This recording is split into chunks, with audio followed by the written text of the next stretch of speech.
మీ budget కేటాయింపుల్లో ఎక్కడా పొందలేదని చెప్పడం మా ఉద్దేశం అధ్యక్ష. దాన్ని సహృదయంతో అర్థం చేసుకోండి అధ్యక్ష. మా ఉద్దేశం అదే అధ్యక్ష. అలాగే ఇక సూపర్ 6 హామీలు అధ్యక్ష, ఇది క్లియర్ గా ఒక 5 నిమిషాల్లోనే ముగిస్తాను అధ్యక్ష. సమయం అని మేము కోరుతున్నాం. యువగణం సూపర్ 6 హామీల్లో యువగళం చాలా ప్రధానమైనటువంటి అంశం అధ్యక్ష. ఎన్నికల ముందు రాష్ట్రంలో అన్ని ప్రాంతాలు తిరిగి 1,60,00,000 కుటుంబాలలో దాదాపు 1 కోటి మందికి, అంటే 14 సంవత్సరాల నుంచి 40 ఏళ్ల మధ్య ఉన్నవారు, వారికి నెలకి 3,000 చొప్పున సంవత్సరానికి 36,000 కోట్లు కావాలి అధ్యక్ష. కానీ బడ్జెట్లో మీరు కేటాయించింది కేవలం 0 మాత్రం అధ్యక్ష. మీ బడ్జెట్ అధ్యక్ష, నేను కొత్తగా మాట్లాడలేదు అధ్యక్ష. కేవలం మీ బడ్జెట్ బట్టి మాట్లాడుతున్నాను. నేను మీ కేటాయింపులనే మాట్లాడతాను అధ్యక్ష. అధ్యక్ష లోకేష్ గారు. అధ్యక్ష, బాబు సూపర్ 6 లో మొదటి హామీ నాకు బాగా తెలుసు. 20 లక్షల ఉద్యోగాల కల్పన, నిరుద్యోగ యువతి యువకులకి నిరుద్యోగ భృతి. ఉద్యోగం రాకపోతే చాలా స్పష్టంగా బాబు సూపర్ 6 మొదటి హామీ అది అధ్యక్ష. మీ ప్రభుత్వ 5 సంవత్సరాల్లో ఒక్క డిఎస్సి ఏర్పాటు చేయలేదు అధ్యక్ష. మెగా డిఎస్సి మేము ఏర్పాటు చేస్తున్నాం. 16,000 మందికి ఉద్యోగాలు కల్పించే బాధ్యత నాది. దాంట్లో మీకు ఎలాంటి సందేహం అవసరం లేదు అధ్యక్ష. టీసీఎస్ తీసుకొచ్చాం, ఆసిలర్ మిత్తల్ తీసుకొచ్చాం. ఈ రోజు రిలయన్స్ ఇండస్ట్రీస్ 2,50,000 మందికి ఉద్యోగాలు కల్పించడానికి ఒప్పందం కూడా కుదిరిచ్చాం అధ్యక్ష. అది మా ప్రభుత్వం ఉన్న చిత్తశుద్ధి. 20 లక్షల ఉద్యోగాలు తప్పనిసరిగా ప్రభుత్వం ప్రైవేట్ రంగంలో కల్పించే బాధ్యత మేము తీసుకుంటాం. అధ్యక్ష, సభ్యులు మాట్లాడుతున్నప్పుడు, బడ్జెట్ మేము మాట్లాడుతున్నప్పుడు దయచేసి తమరు నిన్న కూడా రిక్వెస్ట్ చేస్తాం అధ్యక్ష, మీరు ఈరోజు కూడా చెప్పండి అధ్యక్ష. నోట్ చేసుకోమని అధ్యక్ష, మంత్రులు మాకు అభ్యంతరులే. వాళ్ళు సమయం వచ్చినప్పుడు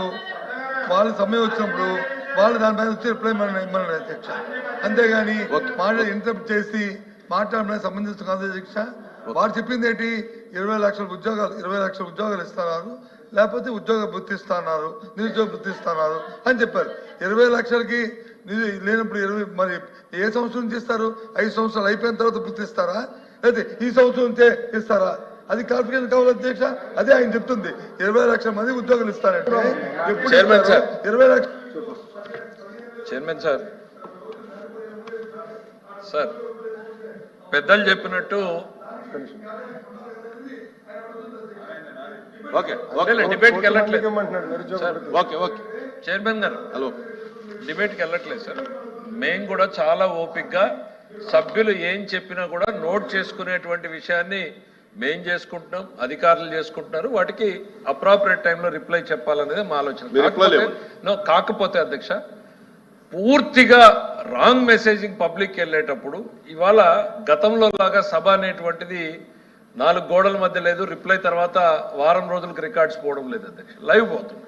లైవ్ పోయినప్పుడు చూసేటువంటి ప్రజానీకం దీన్ని మిస్అండర్స్టాండ్ చేసుకునే ప్రభావం ఉంది. మీడియా కూడా ప్రభావితమైపోయి రేపటికి రేపు ఏదో రాంగ్ న్యూస్ ప్రజెంట్ చేసే పరిస్థితి ఉందనుకున్నప్పుడు మాత్రమే ప్రభుత్వం సైడ్ నుంచి ఇంటర్ఫియరెన్స్ వస్తుంది తప్ప గత ప్రభుత్వం లాగా మేము ఇక్కడ కూర్చుని 5 నిమిషాలు మాట్లాడితే 10 నిమిషాలు ఇంటర్ఫియరెన్స్ చేసే ఆలోచన ఈ ప్రభుత్వానికి లేదు. ఈ హైయెస్ట్ ఈ 2 సభల్లో బహుశా అధ్యక్ష ప్రతిపక్షంలో నేనే ఎక్కువ ఉన్నాను కాబట్టి గవర్నమెంట్లో ఎట్లా ప్రతిపక్షంలో ఇబ్బందులు పెట్టారనేది నేను చూశాను. 3 నిమిషాలు మాట్లాడితే 5 నిమిషాలు ఇంటర్ఫియర్ చేసిన రోజులు ఉన్నాయి. రవీంద్ర గారు మాట్లాడుతున్నారు, ఓపిక్గా వింటాం. మేము ఒకటేంటంటే పబ్లిక్కి టోటల్ రాంగ్ మెసేజింగ్ వెళ్తుంది అనుకున్న రోజు మాత్రమే ఇంటర్ఫియర్ అవుతున్నాం తప్ప otherwise will take note of everything. మంత్రి గారు ఓ పని చేయండి. ఇప్పుడు ఆ సభ్యుడు అయిపోయిన తర్వాత మీరు రిప్లై ఇవ్వండి. అంటే ఆ సభ్యుడు ప్రసంగం అయిపోయిన తర్వాత రిప్లై ఇవ్వండి. Okay okay. ఈ మాంజాలు వచ్చిన తర్వాత అందరికీ ప్రజలకు సమాచారం వెళ్ళిపోద్దని ఓ పని చేయండి, ప్రొసీజర్స్ మార్చండి. బిజీ అడ్వైట్ పెట్టండి, సభ్యుడు మాట్లాడితే అంటే రిప్లై ఇవ్వడం, మళ్ళీ అయిన రోజు మళ్ళీ పెట్టండి. మేము వద్దలేదు. మంత్రి గారు చాలా వాల్యుబుల్ సజెషన్ ఇచ్చారు సార్. నేను చెప్తా సార్, సత్యనారాయణ గారు మంచి వాల్యుబుల్ సజెషన్ ఇచ్చారు.